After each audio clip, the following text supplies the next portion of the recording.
Hello, everyone. This is Ed Breniger, and welcome to the Eddie Network podcast. My guest today is Stan Parker. He is from Winston-Salem. We are just meeting. Nice to know another Winstonian. Is that the way we call it? I don't It'll know. work. Yeah, it works. So welcome, Stan, and tell us a little bit about yourself and who you Yeah. are, what you do, and anything that you think is worth us knowing. Okay. Hi, Ed. Well, thanks for having me on. I love what you're doing here. My name's Stan Parker. I'm the president of Winston Starts. Winston Starts is an organization that was started about 6 years ago by Don Flo and John Whitaker and a few other folks who were really concerned about where new jobs are going to come from in Winston-Salem.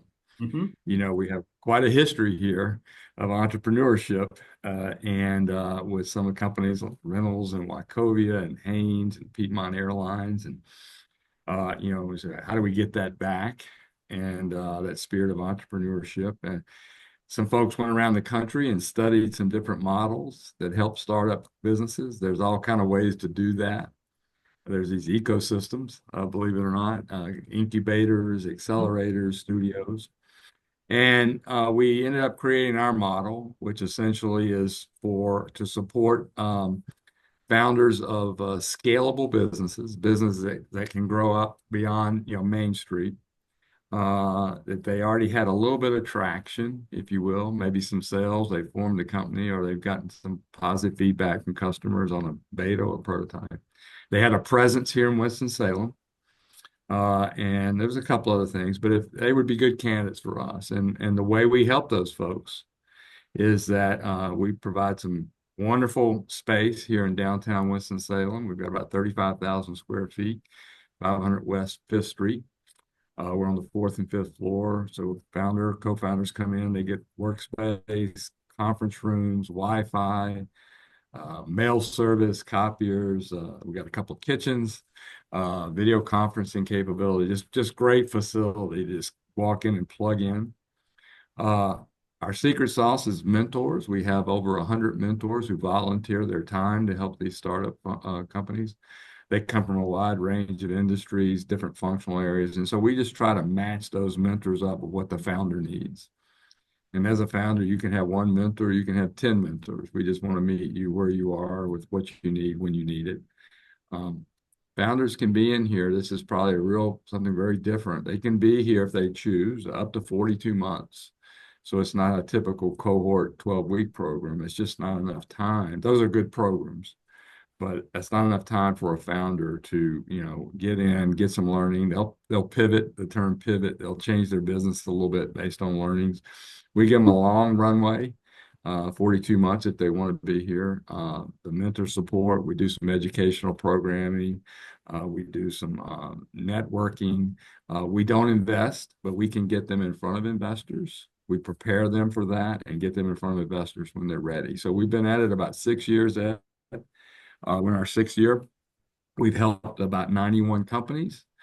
We've got about 35 in here right now. These companies, since inception, have raised $137 million in capital. Last 12 months, they did collectively about 25 million in sales and created about 300 jobs. So, so we're just trying to create our North Star metric is job creation in Winston-Salem. And so we're just trying to find the next Haynes or Wachovia, if you will. That's a difficult chore, but I believe in what you're doing. I've been involved in these groups everywhere I've lived over the last 30 years, and it your description. I like the way you describe it, because what I have found is that in my leadership, I'm a leadership guy, and what I have found is that transition is kind of the chief thing that people experience. And where you start is not where you're going to end up, and you don't even know where you're going to end up at the end of the week. And oftentimes, and so this idea of transition, of being able to be nimble enough and agile enough to keep changing, to perfect the vision, and then be able to communicate that to the people that are investing with you, I think is a great challenge. But I think that's, the best entrepreneurs are able to manage that complex of different challenges that come with that. That's right. I agree. They must be resilient. They must be willing to get knocked down and get up the next day. There's going to be a lot of ups and downs. Just you have to be able to prepare. They have to work really hard, and then be willing to change. I think we're agnostic on the type of businesses that are in here. We have manufacturing businesses, some retail businesses, a lot of tech, but not all tech. And so, we have a lot of different age groups, very diverse in terms of race and gender. But the one thing they have in common, if they're successful, is they're resilient. And they work hard, and they're willing to listen and adapt and keep trying to find that product market fit, that product customer fit. It sounds like Winston-Salem has a certain segment of its population who is interested in taking the unrealized potential of the community and advancing it forward. I'm talking to you today. Last year, I interviewed Mike Foster from the street school, and I went to their graduation, and I saw that potential emerging from these graduates who probably would not have had that opportunity if they stayed in the traditional Yeah. scholastic program. So how, maybe this is a bigger, more philosophical question, but how could we in Winston-Salem help people become more resilient and be able to face the challenges that come with life, Yeah. Yeah. in business, or even just working in a business? Yeah, no, that's a great question. I think by pointing out to people and exposing them to folks who have done that very thing, for example, Billy Prim, who is a native and has founded and exited successfully two businesses, Blue Rhino and Primo Water. Billy, we've had him come and speak so people can hear the story of how hard it was for him to start the first business and the things he had to overcome and how he did it, and the philosophy that that governs him as a result of that. And I think giving them exposure to folks who've been there, done it, and can tell you, Don Flo, people think, Don's got probably close to 60 automobile dealerships in 4 states, and they think it was always great. It wasn't. And Don's talked about a couple times in his career where, it was just not good. And so people need to hear those stories to realize, these startups, you think about this straight line upward, it's really like this, right? The line goes up and down. And then when people can hear other people who've been there, done it, talk about it, I think hopefully it helps prepare them for it. I've known people who have been successful all their lives. And one of the marks that I've seen of those people is they have no real awareness of what they've created, because success is the only thing they know.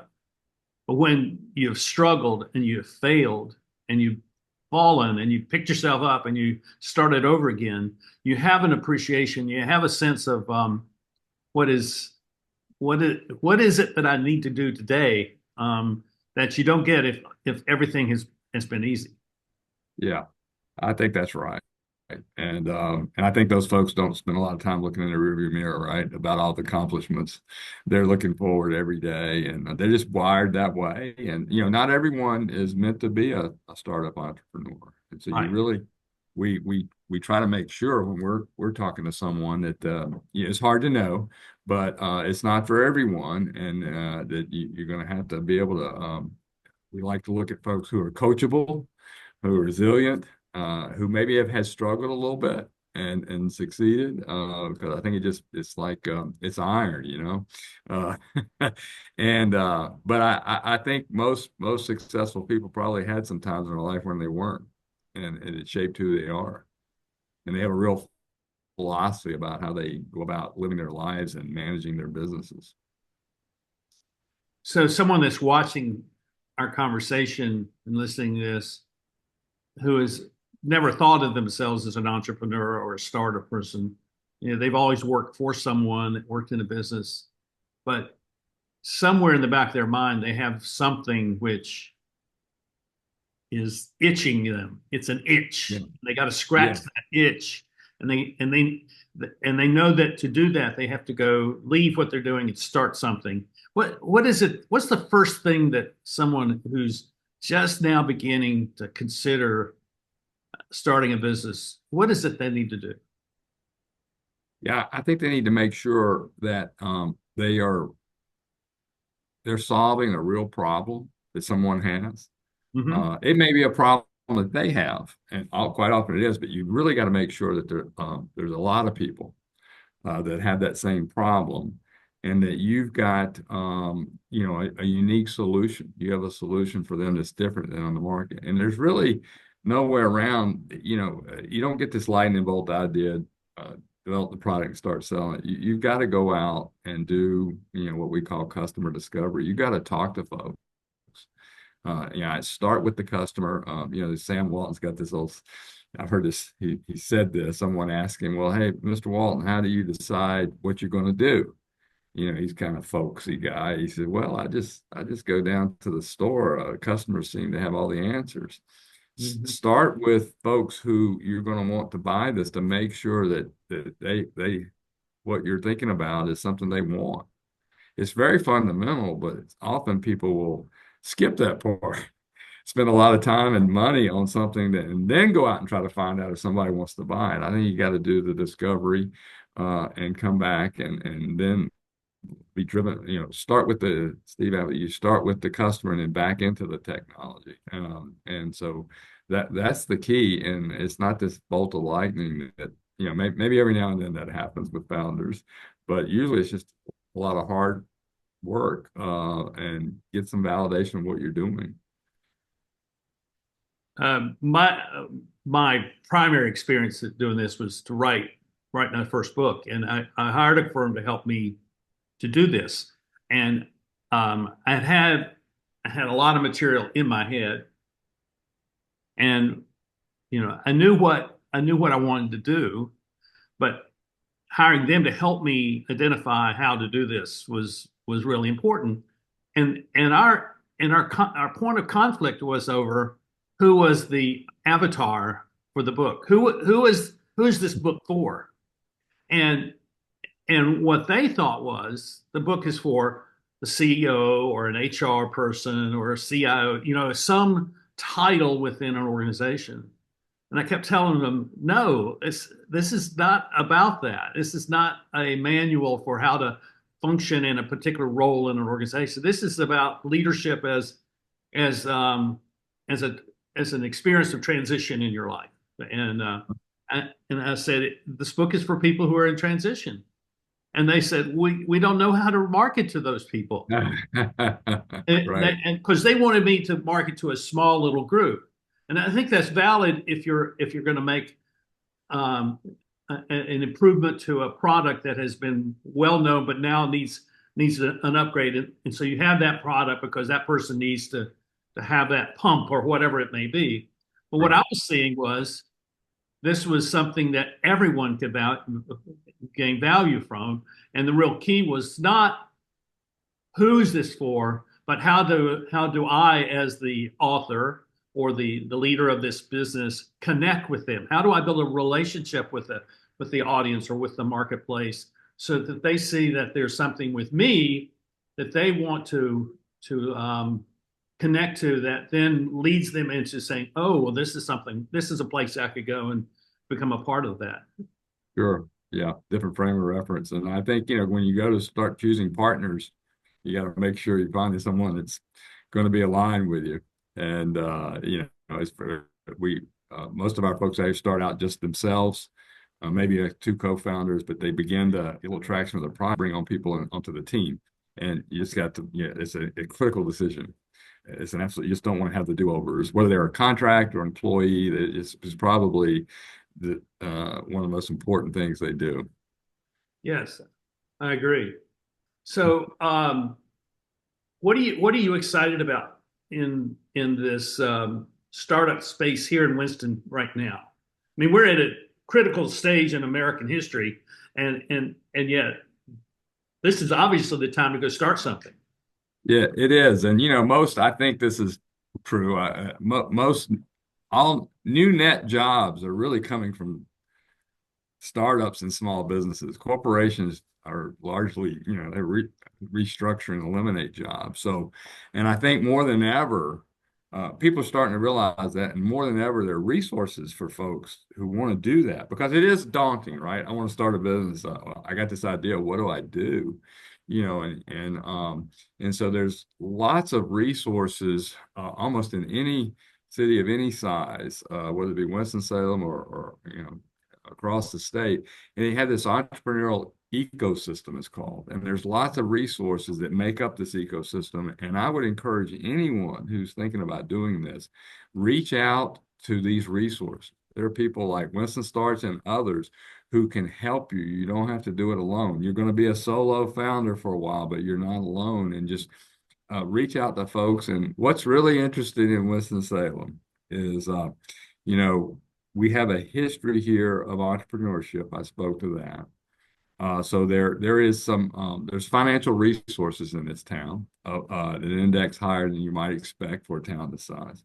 There's intellectual capital here, the university system. The third ingredient is people's willingness to collaborate and help. There's something about this town, it's 300,000, that if someone can't help you, I'm almost sure they know someone who can, and they're willing to connect you to them. So I would say to would be a prospective founder, ask for help, and ask as many people. And sometimes they'll say, "Well, I'm getting conflicting advice." Well, of course, you're going to have to sort through that. But there are more resources than ever to help someone. You don't have to do it alone. I have found over the course of my career that I can somewhat divide people up into two categories. And business people, there are people who know how to run a business, and then there are people who know how to lead a business, and there's a difference there. How would you make that comparison? What's the difference between running a business and leading a business? Yeah, I think if you're a startup founder, you've got a vision, and you're going to have to start that thing up, and you're going to have to run it, and you have to do a lot of it yourself at some point.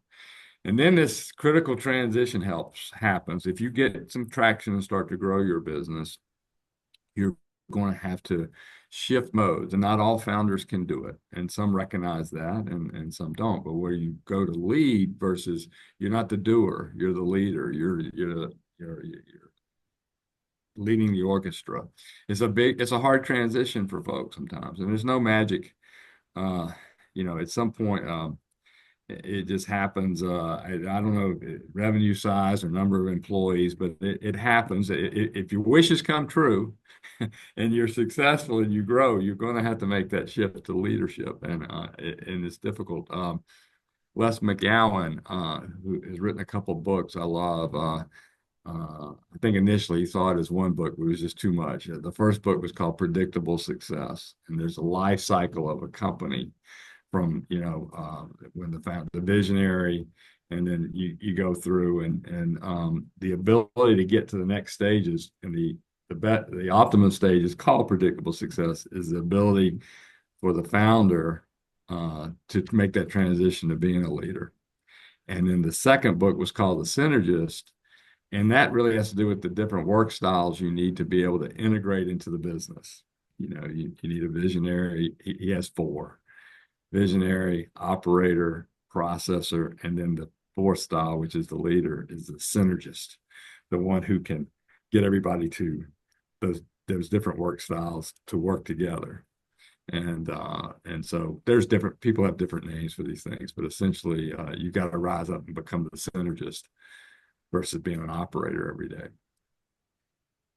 I'm making an assumption here that your experience at Winston-Salem Starts, has given you kind of an expansive view of the community, but also an expansive view of the nature of entrepreneurship and startup that is greater than this community, but it's more of a kind of a global perspective. I'm assuming that. Yeah. Where do you see the untapped potential for new businesses coming from in the future? Not to die all over. I think, certainly people talk a lot about tech and AI and all those things, and that'll be a big factor in all businesses, whether it be a traditional, if you can be a manufacturing business, and there's going to be a tech component to it. So Right. certainly that, and that's no big headline. I just go back to there are problems or opportunities everywhere, and just start there, and don't try to build don't start out trying to build $100 million business.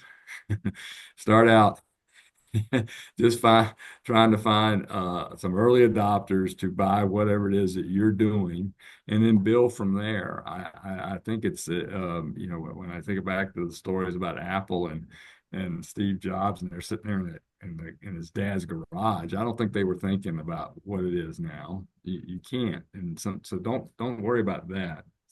Find a problem, solve it, build on that, and problems are everywhere. They're, AI has created a problem, so the problems are everywhere. If you were 20 years younger and wanted to go start something, what is there something that captures your fancy right now that you'd say, I would like to go start that if I was in a different time in my life? My background, just probably to give you a little bit of that, because it'll influence anything I say here. My background, when I got out, got my MBA in Chapel Hill in '88, and came to work here in Winston-Salem for Haynes. And so it was owned by Sara Lee at the time, and Sara Lee was starting to invest a lot of money in the brands. Legs, if anybody remembers, Legs was a cash cow, and they were pumping money into Hanes. It was basically a male underwear business, and so we grew that and extended the brand into other categories through acquisition and some organic entry into other categories. It's really a brand management kind of structure that we applied to a we had consumer packaged goods kind of background. And that's what I wanted to do at that time. I wanted to go into consumer packaged goods, brand management, did that for 10 years, then went over to Krispy Kreme for 11 years and helped them go public. And that was a different kind of business, franchise business model. And then I did consulting for a while. So I've done a lot of different things. And I love brands. Mm-hmm. And I think about it more about building brands versus a type of business, if that makes sense. Yes. Building brands is really what it gets me excited. So when I see an opportunity where there's an opportunity to build a brand, I'm almost agnostic about the category. I will say that in my early days, I was all about direct to consumer, but I do enjoy B2B. Uh-huh. I really enjoy B2B. You can get some really quick feedback there from customers that I enjoy. And I think it's become a lot more, back in the day, they used to call it industrial marketing. And now, they've taken a lot of consumer marketing principles and certainly apply that to B2B marketing. Right. Right. So, so since you're a brand guy, what do you think of this kind of contemporary notion that we each need a personal brand? Yeah, I don't know. I think it's just another way of saying your name, right? I mean, my brand is Stan Parker, yours is Ed Breniger.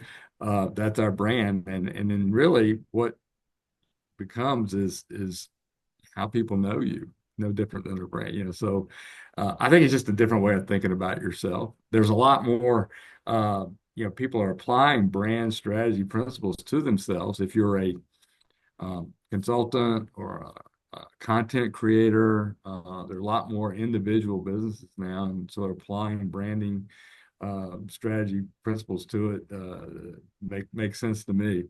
I just kind of laugh about it because of you know, just thinking about calling it that way. But it applies. You're trying to brand is a promise, right? And a great brand is a promise delivered. So people need to know that what's your brand and what can they count on from you.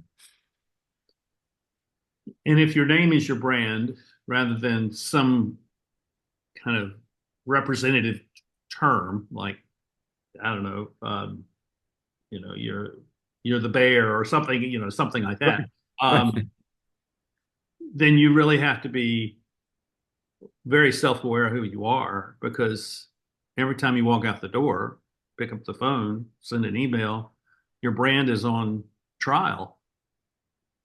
And I I've think they used to call that reputation, right? that's That right. it was That's right. your reputation's really your brand. I think they've just taken the name reputation, replacing it with your brand in a lot of ways, because the brand, your reputation is what someone thinks of you, and that's what a brand is. I think it's more complicated now because you have to be on social media and you have to project yourself. You have to project some image of yourself that way. And I've been writing, quote, professionally for 20 years, since 2004, when I got my first gig as a business leadership columnist for a newspaper. And then I became very aware that I was now in the public eye. And I started a weblog at that same time.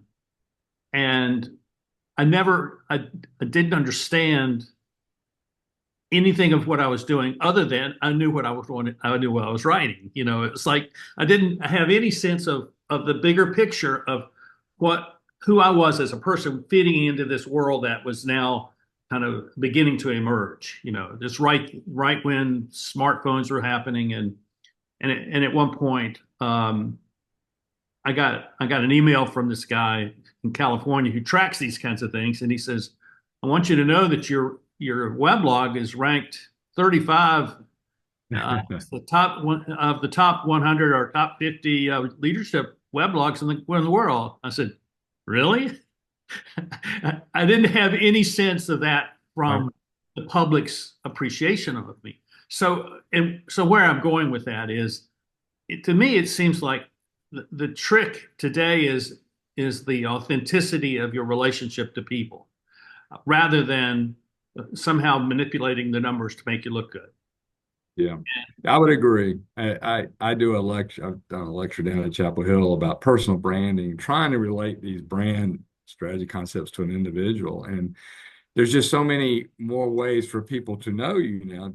We would call those touch points, right? And Mhm. so you have to be authentic, because if you're not authentic, then in one of these touch points, they're going to see you differently than they're going to see you how you are versus. And so if you're authentic, that's okay. You're always the same way, whether it's on Facebook or LinkedIn or a podcast or um, when you meet them in person. So I just tell them, think about who are you? What do you want to be? What's the image? And then you have to be conscious about all these different, how you, yeah, I've even talked about when you go in to meet them, how you're dressed. Do you shake their hand? Do you look them in the eye? That's a touch point. That's how they form an opinion about your brand or your reputation. You're posting stuff on social media. Uh, they're going to go look. And so when you post, if you're posting something that might not be proud of, you need to be more thoughtful. And so starting with what brand image do you want to have? Hopefully that's authentic. And then how do you carry that image forward in all the touch points from individual meetings to your LinkedIn page? And that's a learning curve that, when you and I were coming along, was not present. Did not have to deal with that. And I'm glad, it's a lot. These young folks, they're still young and they're still shaping themselves. And, I just try to make them aware of, your brand is how folks see you. And so they're going to see you across all these touch points. So be cognizant of that and, and put your best foot forward, but be thoughtful about what that is. We didn't have to think about that. You're right. They do now. one of the best decisions that I ever made was picking the colors of my brand. And it Yes, and they're I picked the orange and the blue from the old Gulf livery of the Le Mans cars from the 1960s. You remember those colors? sure, And sure. I picked those colors, and then there's a little green accent in the midst of that. But people comment on me to me all the time about that. Oh, I love your colors, Yeah. or like this is one of those colors, and I have an orange shirt that's like this, and sometimes I'll wear the orange shirt with a light blue sweater, and those are my brand colors, and they say, "Oh, that's really good." Well, this is my brand colors, and so Hey, it becomes something that comes imprinted upon their minds. sure. That's not the only thing I want them to remember. But when they see orange or yellow, I mean, or blue, I want them to think, oh, at Brenniger, Yep. that kind of Strong sticks with me. association. Yeah, no doubt. I think color and fonts and the words you use and the tone you use, they all roll up into this package that is your brand. So the men and women that come through your program, they're getting all this the learning to do this as well. Yes, we try to, they come in and quite often different areas. They may be an engineer who's very comfortable with the product, but not comfortable with some of these other things. And so the first thing we do with them, Ed, is we use something called the Lean Canvas to onboard them. The Lean Canvas, one page, it was adapted from the business canvas, and Mm-hmm. it really helps. It's got 9 boxes on there. You got customers, problem, solution, value. And we kind of step through there sequentially, and we use that to identify what they need to work on next. Don't Mm-hmm. get distracted by box 9. We got to work on, and we try to, and so we focus them in on these things, and it gives them an initial plan, if you will. And Right. then, of course, as they go through and they adapt and learn, and we step them through, and our mentors, we have mentors that are kind of assigned to those boxes, and we try to bring in the people they need. So value propositions where a lot of the branding shows up. And so we use that to sort of intentionally make sure that they're getting the support in the areas that they need. Others come in and they got a huge marketing background, but they don't know much about some other areas like raising money. So we don't, it's not so overly prescribed that we're going to make them do things that they don't need to do. We try to identify the areas where they need to help and help them there. What do you feel like are the greatest challenges today for anyone who's not just starting business but running a business today? What do you see as the greatest challenges they're facing? Yeah, I think on these early stage company, we survey our founders every year, and what do you need and how are we doing in those areas? Always the number one thing that every year and will be forever, access to capital. Access to capital. And so, it's gotten, I think the money used to be crazy before COVID, and people are a lot more, uh, a lot more careful about how they're investing their money. And so that would be the biggest thing. But then I would say, but if you have I'll also say, if you've got if you've got an idea that seems to have and it's validated that you're solving a problem or creating something for someone who has a need, and it's a decent sized market, you can get the money.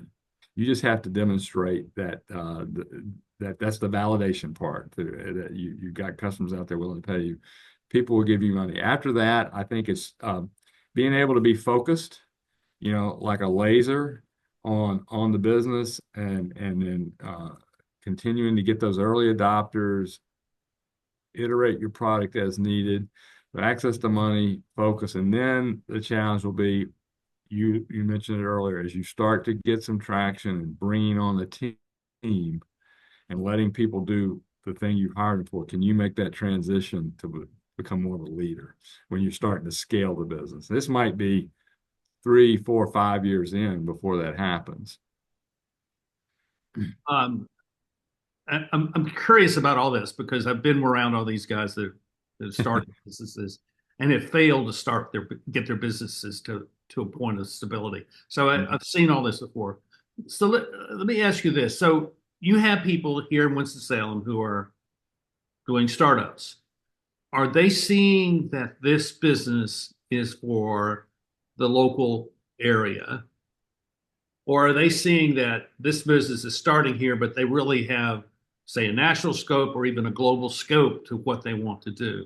How do they kind of process that sense of context for Yeah. the market? Yeah. All of our business, we were established to help the companies who are going to scale and grow outside the footprint here. So that's an expectation of anyone who comes into Winston Starts. Now, Main Street businesses or mom and pops, or as they're often referred to, they're great businesses too. But we're just not set up. And there's many organizations here in Winston-Salem who will help those folks. Mhm. There was no one helping the scaling businesses. And so that's a condition. We only admit folks who have that mindset and who have a business model that can do that. Um, I was, I guess it was a month or 6 weeks ago. I came up to Flywheel for the pitch day, and that was great. I love pitch days because I love seeing people tell their story, yeah, but also how they tell that story, and then how people ask questions of them and how they respond. It's magic to me. I yeah. love watching that. And it was a great day. Yes. No, pitches are great. And founders, I've seen founders that you really got to get that thing down. Sometimes you got a 3 minute pitch or a 5 minute pitch, and then you take some questions, but you really, you got just a little bit of time to grab somebody's attention. And we try to help them. One of the things we do here is help prepare founders to pitch. And it's critically important as a first step. I mean, no one's going to at a pitch, write you a check. You're just trying to get to the second date. You're trying That's to right. get some interest and get to that second date. That's right. That's right. So is there maybe I'll call it a school. Is there a school for startup leadership that someone who is not at the point of starting something but is interested in that where they can come and learn what goes into that? Yeah, you know, we are historically, that's a great question. Historically, we've always dealt with companies who had formed and had a little bit of traction. That's where we started. And there were some other folks who dealt with folks. I got an idea. I don't know what to do. We are going to add that program at the first of the year. It's called Explore, and hopefully folks can come in because these folks usually still have the day job. They Right? just got this idea, Mhm. and they're like, well, what would be involved with this? How do I flesh this out? How do I go out and validate the idea? And what all would be involved? And so we're adding that program, and hopefully it'll be a feeder to our traditional programming. So we do have that, and there are other folks around. Sometimes there's other it lends itself a little bit more to the cohort model. And so there's typically idea stage programs in most cities to help folks figure out if they want to do this or not. I'm interested in that obviously because I do leadership work and that's one of those little areas that I work on. But one of the other areas I'm curious about, and I don't think it's probably directly a part of what you're doing with Winston Starts, but it's helping students in the schools learn about what Ah, entrepreneurship is. yeah. Are there programs in the schools for that? Certainly at universities, Wake Forest has got a great program out there in entrepreneurship. Dan Cohen runs.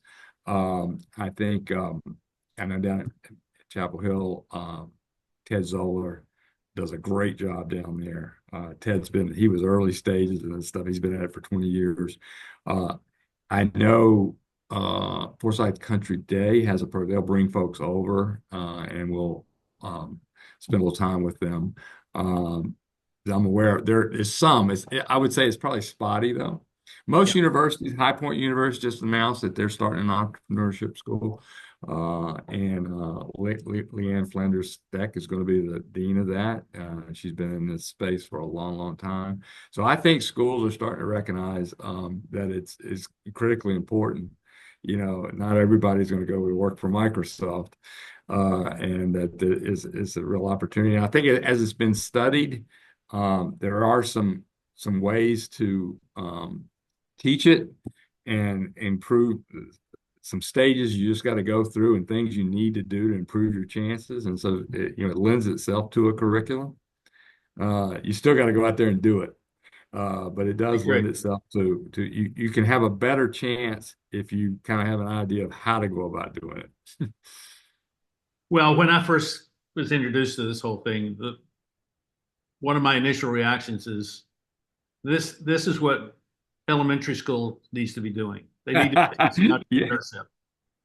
And Well, and so by the time they're in middle school, they're actually starting businesses.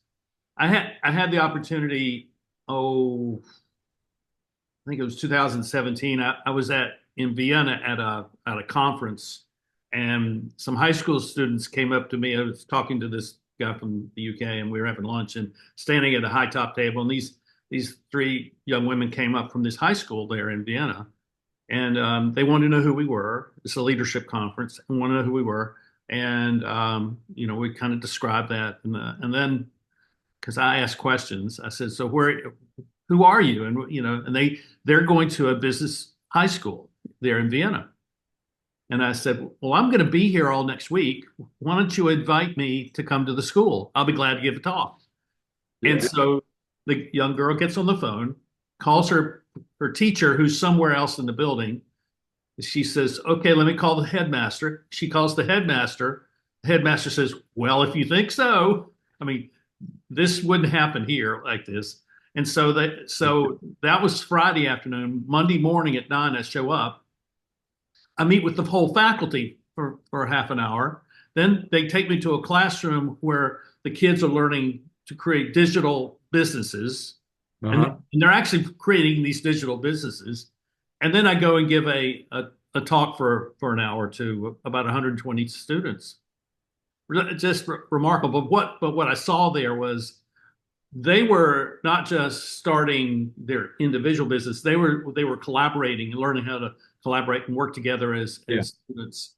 And I thought this is brilliant and something that we need to be doing here. Yeah, no doubt. And I think the more folks can get exposed, the more different things people can get exposed to early in their life.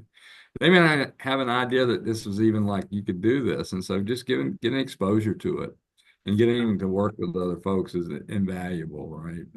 And so that sounds great. I should mention also Summit School here. They got a group of fourth graders that come over every year, and they do a little thing where they start a business, and they came over and we did a little pitch competition. They pitched to some of our founders last year. So the earlier the better. Absolutely, so that's great. Well, I'm really glad to know what you're doing, and I have one question. One last question. I tend to ask this to everybody that comes on the podcast because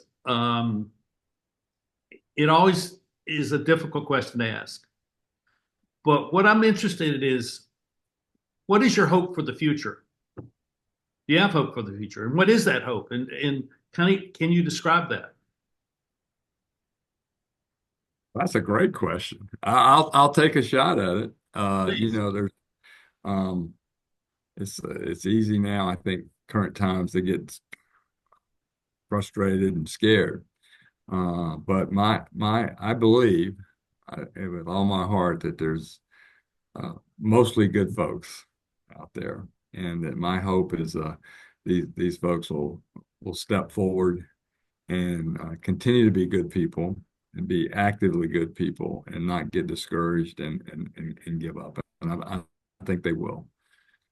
We have a history of ups and downs and you know disagreements in this country, but then always find. And I believe we will now, and we'll move forward and be better in the future than we are now. We always have, and I think we always will.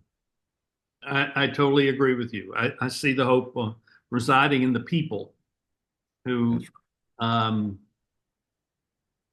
well, let me describe it this way. This is something I picked up. I'm observant. And as a consultant, you observe a lot of things, and you see right. things, and you see organizations where they're in trouble but they're not in trouble because their people are not performing well. They're in trouble because something in the upper echelon is not working well. And so I developed this little phrase that I've used with people who are in that middle to lower echelon of companies to describe what I saw. And it is that there's a persistent residual culture of values that persists because it resides in the relationships of the people. And one of the places that I shared that was a global company where they are in trouble. They're in serious trouble. And I shared that with the executive assistant to one of the senior VPs. And she had been with the company for 28 years. And I said, what I believe is true is that you love this company and you'll spend your entire life at this company because you love it, even though it's in trouble. And that recognition was so meaningful to her. I mean, she had been really formal and, almost offensively formal towards me because she didn't know who was coming in and she didn't know me. Yeah. And she didn't know whether I was going to be critical of the company and blame her for it. She didn't know any of that. I said, you all are going to outlast everybody. And your love for the company is why this company will last. And she just melted into her seat. And it was like, finally someone recognizes what we all know to be true. That's great. I love it. Yeah, I love it. And I think that's my hope. That's my hope. Yeah, we're more alike than we are different, and I just want everybody to recognize that. I agree with you, Stan. I'm really glad to know you, and I look forward to knowing you better as we get together. We're here in not your hometown, but my hometown, but your town that you have adopted, and you're making a great difference here. And I thank you for what you're doing, and I think it's really important. And if you ever have doubts about what you're doing, call me. I'll come over there and change your mind about that, because the more people that learn how to be entrepreneurial in just the performance of their life, the stronger our world will be. I agree. Well, thank you. Thanks for the opportunity to be on here. It's a pleasure meeting you. Please come see us. I will do that. Thank you all. And thank you all for watching the Eddie Network podcast, and we'll see you next time. Make sure you subscribe, hit the like button, and if you have a comment, please leave it. We appreciate that. We'll see you next time. Bye-bye.